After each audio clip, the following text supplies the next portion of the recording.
Olá, gente, muito boa tarde. Nós hoje estamos aqui com um convidado muito especial. Ícaro Rezende, mais conhecido como Cacá, carinhosamente chamado aqui internamente, é o meu sócio aqui da 4H, responsável pela nossa tecnologia, né? Toda a parte de inovação tecnológica, saiu da cabecinha dele, então muito bem-vindo, Cacá. Muito obrigado aí pelo convite. É sempre bom estar aqui nesses momentos, né, nossos de aprendizado mútuo, né? É. E a gente está num lugar muito simbólico. Foi aqui que ele criou a primeira tecnologia da 4H, que foi um Google Forms. Quando a gente, inclusive, não tinha nem nada combinado, nem nada assinado, nem ideia do que a gente ia fazer, né? A gente estava começando a conversar, eu estava falando que eu queria, o que eu estava fazendo, né? Quais eram os meus desafios. Aí ele chegou, pegou o telefone, fez assim, falou, "Tó." Foi mais ou menos isso que aconteceu, né? Eu acho que foi a segunda conversa que a gente teve, né? Acho que teve a primeira que a gente se conheceu, que você apresentou mais ou menos como é que era a sua atuação na época com condomínios, né? E aí, acho que nesse segundo momento, foi até quando eu conheci o PC também, né? E aí, salvo engano, foi quando você apresentou de verdade o problema da planilha, né? Que é aquela planilha de papel com os números rabiscados, né? Que a pessoa fazia com pressa ali. E aí, Numa foto borrada numa do foto WhatsApp. borrada ainda, isso. É. Pra piorar, né? E então, essa solução do Forms, acho que foi uma coisa bem... Eu acho que assim, até natural. Na época eu usava muito, né? Uma ferramenta que já estava no arsenal ali naquele momento. E era uma coisa que ia resolver sem muito trabalho, né? Acho que sempre que a gente fala de vamos resolver uma coisa com automação, quanto menos trabalho, melhor, né? Acho que tanto para quem está utilizando disso, mas para quem também está entregando a ferramenta, né? Bom, nós queimamos a largada, né? Porque sempre eu nunca conto nada antes, né? Não damos spoiler, para deixar dizer quem é Ícaro Rezende. Eu já sei um pouquinho, né? Lógico, depois de tantos anos, a gente está junto desde 2019, então já estão assim, indo para o quinto ano de convivência. Ufa, até aqui nos trouxe o Senhor. Mas conta um pouquinho assim, quem é o Cacá? O que o Cacá adorava fazer na infância? Vamos Que lá. você traz até hoje. Tá, Ícaro Rezende é um jovem de Brasília, nascido e criado em Brasília. Sou cientista da computação, formado hoje, né? Na época que a gente se conheceu, eu ainda estava terminando a graduação, estava ali aquele arrasto do TCC, né? Acho que uma maratonazinha que aí veio pandemia, veio mais um monte de coisa, mas aí consegui concluir.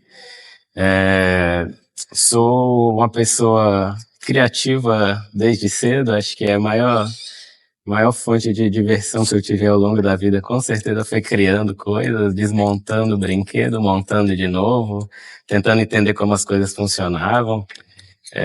Gosto até de falar, às vezes, assim, que a maioria das brincadeiras que eu brincava quando criança era realmente sobre criar, imaginar, né? Então, junto com meu irmão, a gente brincava muito disso, vamos imaginar que a gente é cientista, vamos brincar de caçar monstros, de imaginar isso tudo, né? Essas brincadeiras realmente que, nessa época, a gente tinha que imaginar tudo, não tinha esse cenário montado, esse tipo de coisa, né? E acho que eu trago muito disso até hoje, né? Parte do meu dia a dia aí, é, de trabalho é realmente sobre criar, sobre como trazer essas loucuras aí da imaginação para uma forma que a gente possa utilizar, né? Não seja só, tipo, uma loucura que alguém fez ali, mas vai ficar guardado. Não, tem que ser uma coisa útil, né? Como é que a gente materializa isso e traz? Eu acho que esse ponto de materializar esses sonhos, essas imaginações, é uma coisa que me realiza desde criança. Ou seja, caçar Pokémon deve ter sido ideia de alguém que teve uma infância parecida com a sua, né? Com certeza. Alguns anos antes da minha, com certeza. Só não é tão útil, mas tudo bem. É só divertido pra caramba. É muito legal. Mas assim, eu queria que você falasse uma coisa, e a gente não ensaiou nenhuma das perguntas, gente, eu sou desse jeito mesmo. É, O que é tecnologia para você? Assim, por que você escolheu essa área de tecnologia? Por que você fez essa escolha? Por que você enxergou nessa possibilidade aí, com essa escolha? Então, tecnologia é uma parada que eu gosto de falar bastante, porque acho que hoje, vou falar primeiro o que as pessoas pensam muito quando a gente fala sobre tecnologia. Pensa lá no Elon Musk, pensa agora nas IAs que o pessoal está desenvolvendo, pensa em robô e tal, uma coisa muito avançada. Mas quando a gente vai lá no dicionário mesmo, tecnologia está lá como um conjunto de conhecimentos, de técnicas e de ferramentas, né? Que são utilizados para algum meio. E quando eu penso Ícaro, quando eu penso em tecnologia, eu penso muito em como é que a gente pode utilizar do que a gente tem ao nosso dispor para facilitar as coisas. Então, não é nem sobre... Não precisa nem chegar no ponto da IA, a gente pode chegar no ponto de um martelo, de uma furadeira, ferramentas que para a gente já são banais, porque a nossa geração já nasceu com essas ferramentas, mas em algum momento isso foi uma grande revolução. A própria energia elétrica, né? Se a gente fala, hoje todo mundo tem luz, mas antigamente os postes eram a óleo de baleia em alguns lugares, a querosene, né? Imagina a loucura que era acender e apagar isso todo dia. Hoje em dia já é uma coisa simples, acender e apagar a luz, né? Então, quando eu quis estudar tecnologia, foi realmente pensando muito em como é que eu posso trazer mais dessas inovações, mais dessas facilidades para o mundo real. O que eu posso fazer para ser mais um ali na história, com um dedinho ali, né? Contribuindo, né? Boa. Pois é, então é bem isso que ele faz na 4H. Eu gosto muito de uma frase que você fala, que é que você materializa, faz acontecer as loucuras que a Ana pensa, né? Isso aí é parte do dia a dia com força. Mas a gente se apresenta muito como eu sou a Pink e ele é o cérebro, tá, gente? Então essa é bem a nossa dupla dinâmica que se complementa pra caramba. E aí, vamos lá. Tem uma história muito interessante, que foi por que você teve o chamado da 4H, né? Então eu queria que você contasse um pouquinho, né, de como é que foi esse dia desse chamado. Então eu tava... Não vou dizer que foi um dia, né? Foi uma sequência de eventos ali. Em 2019 eu era diretor da CJR, diretor de pessoas, né? E estava participando do ENERGE, lá em Gramado, no ENERGE 2019, e participei de uma palestra lá do Sistema B, quando eu conheci o Sistema B, inclusive, e foi muito marcante para mim. Foi engraçado, porque não era uma palestra que eu tinha me programado para participar, eu tinha feito já o cronograma dos eventos que eu iria participar naquele dia, e uma parte deles, uma tinha lotado e a outra tinha sido remanejada para outro dia. Aí eu falei, tá, deixa eu ver o que tem sobrando aqui, né? E nessa de o que tem sobrando, tinha essa do Sistema B, eu falei, vou lá, vamos ver o que é, né? Conhecer. E, rapaz, não é que foi bom? Acho que se eu não tivesse ido lá, provavelmente teria tomado outros rumos aí, com certeza. Mas conhecer o Sistema B fez realmente eu mudar um pouco, não vou dizer mudar, mas entender para onde eu queria olhar. Eu estava num momento de o que eu vou fazer agora, eu já estou quase me formando, com o que eu vou trabalhar, né? Eu não sabia realmente para que lado ir. Tinham vários, mas estava naquela, se eu pegar esse aqui, eu vou ficar 5, 10 anos aqui, não sei se é isso que eu quero. E aí, nessa palestra, eu falei, é isso, quero usar meus poderes para mudar o mundo, não quero só trabalhar por trabalhar, né? Só acordar e trabalhar, voltar, dormir, acordar no outro dia de novo e trabalhar, voltar a dormir. Não, queria realmente ter algum efeito prático do meu trabalho e poder ver isso de verdade, né? E aí, voltando do evento, não vou lembrar se era uma segunda-feira ou uma terça-feira, que eu acho que o evento... eu não lembro agora o dia. Mas aí eu recebi uma mensagem, eu estava voltando de Gramado para Brasília, peguei uma conexão em Congonhas. Enquanto estava esperando o próximo voo, chegou uma mensagem lá no meu WhatsApp, né? Oi, cara, eu tenho um amigo procurando alguém para montar uma startup, e lembrei de você, o que você acha? Pá, e beleza. Aí eu falei, legal, vamos ver o que é, né? eu tô voltando de um evento que era para falar do meu futuro e agora chega aqui, chega um negócio desse, vamos tentar. E eu falei, beleza, me conecta com ele que a gente vê. A questão é que não era esse amigo. Esse amigo era uma pessoa em comum entre eu e a Ana. E aí, essa pessoa me repassou de novo o que eu tinha visto nessa mensagem. Falei, não, beleza, me conecta com a Ana então e vamos ver. E aí nessa, consegui chegar finalmente na Ana.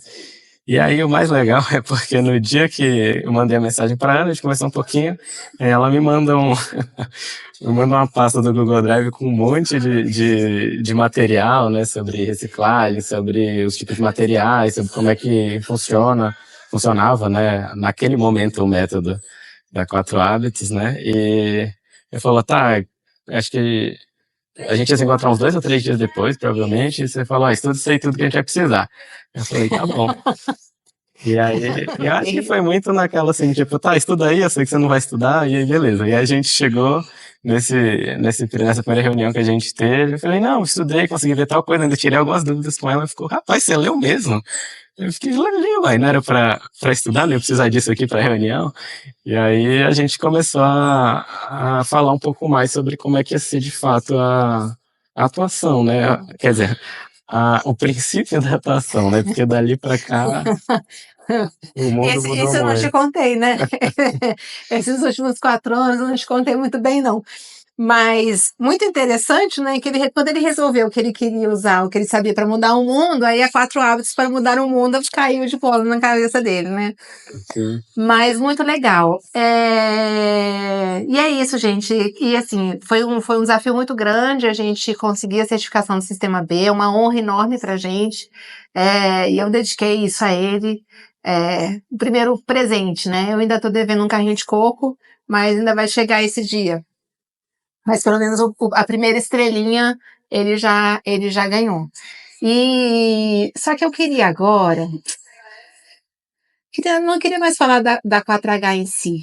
Eu queria falar da sua visão sobre caminhos de tecnologia, oportunidades, para onde que a gente está indo, sobre IA, sobre como ela está sendo usada, né, se ela está sendo subaproveitada, porque assim, a gente tem vários mentores, né, dentro da nossa jornada, e eu recebo feedback deles, né, falam muito assim da sua visão, das coisas, né, do que você está estudando, você quer fazer um mestrado.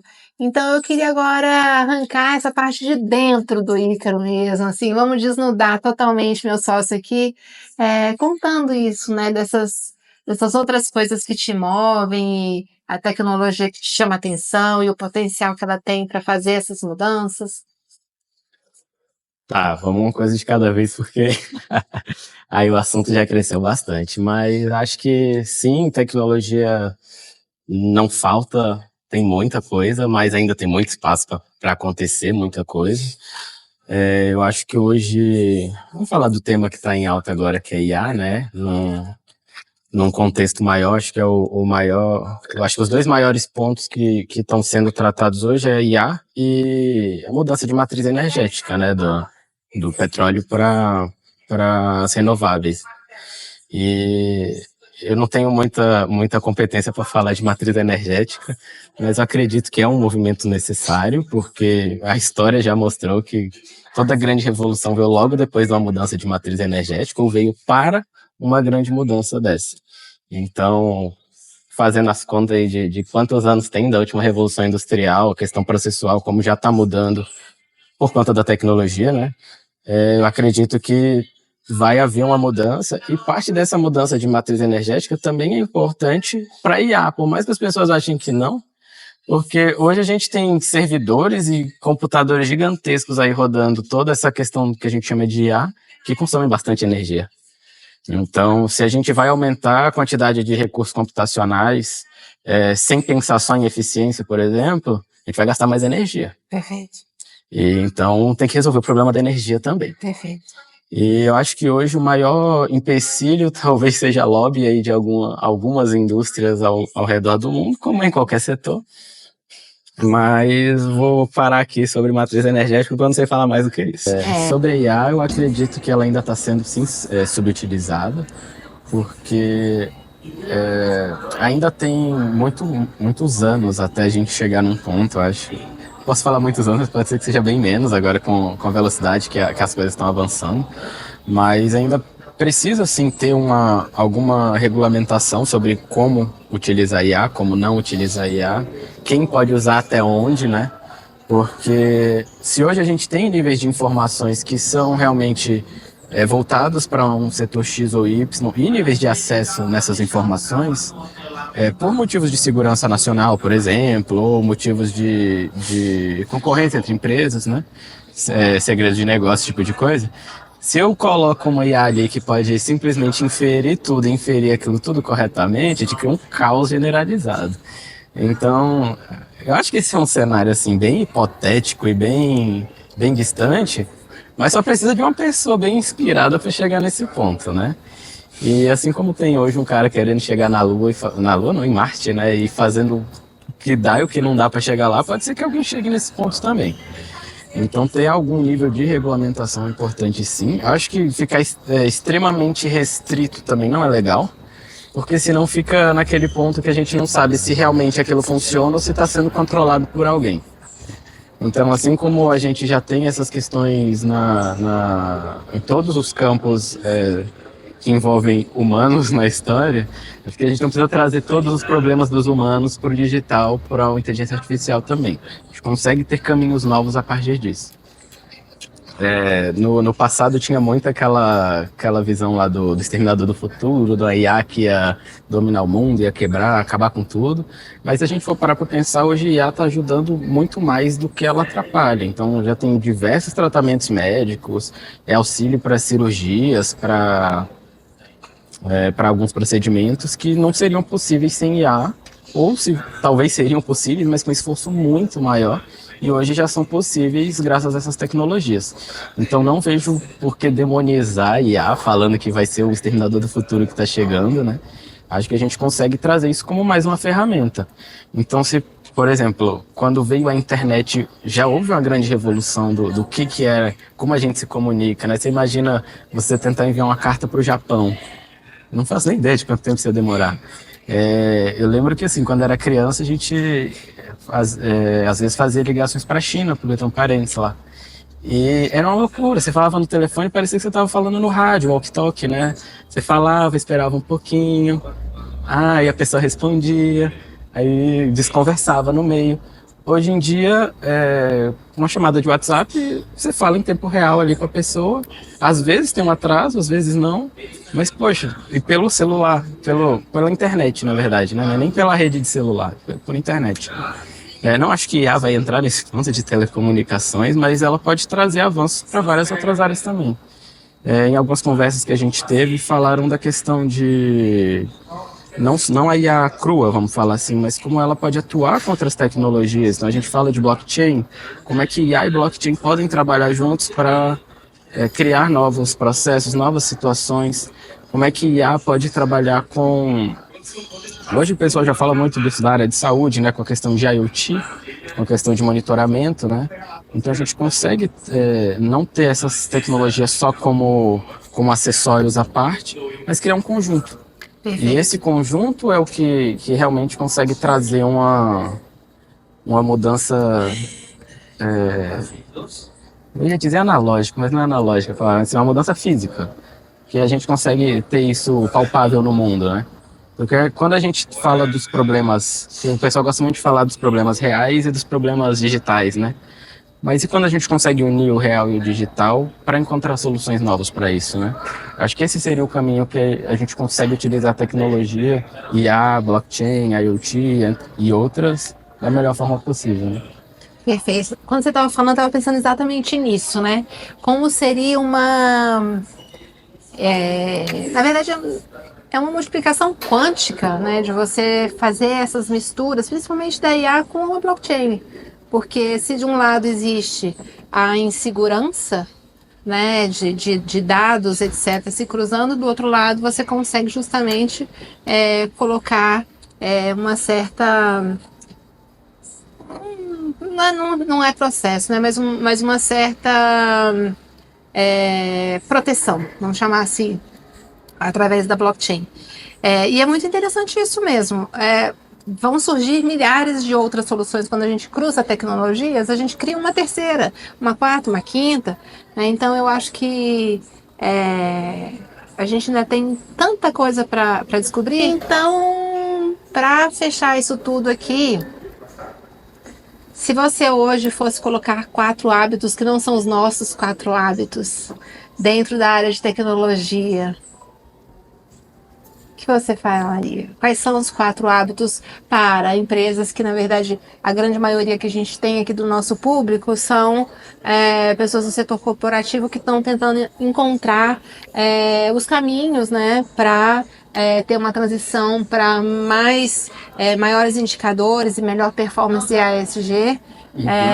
Então, quais seriam esses 4 hábitos para essa jornada ASG, assim, principalmente você que tem tanta conexão com o sistema B? Eu diria, para a área de tecnologia, eu diria que o primeiro é aprender. Aprender sempre, porque todos os conhecimentos que a gente tem até hoje, provavelmente daqui 10 anos já vão estar obsoletos, né? E eu acho que o aprendizado diário diminui esse gap do que eu sei hoje com o que eu vou precisar aprender daqui a 5 anos, daqui a 1 ano mesmo. Porque a gente vai construindo uma escadinha, né? Então ter esse hábito de aprender sempre acho que é muito importante. O segundo essa é uma boa pergunta. Como eu falo transparência como um hábito? Transparecer. Transparência? Mas eu acho que a transparência pode ser um hábito, né? Algo por aí, vamos por aí. Bom, porque podemos chamar de quando a gente fala de tecnologia, não tem como a gente separar a tecnologia da operação da empresa. Você não vai botar tecnologia só por botar, nossa, achei isso aqui legal, vou botar na empresa, mas não tem nenhuma aplicação prática. Então é importante que o setor de tecnologia, a pessoa que toma essas decisões, ela saiba o que acontece nos processos da empresa, mas que as pessoas dos processos também saibam o que essa tecnologia está fazendo lá dentro. Porque o maior problema de adoção de tecnologia em qualquer lugar é o fator humano, é a pessoa querer utilizar a tecnologia.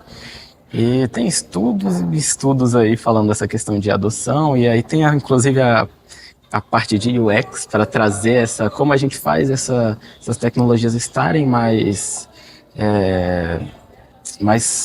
próprias para o usuário e não para quem a desenvolveu, né? Porque um grande problema é que o pessoal que está focado no desenvolvimento de tecnologia, principalmente em empresas maiores, em que tem uma setorização ainda maior, é que o cara da tecnologia não sabe que quem precisa dela faz.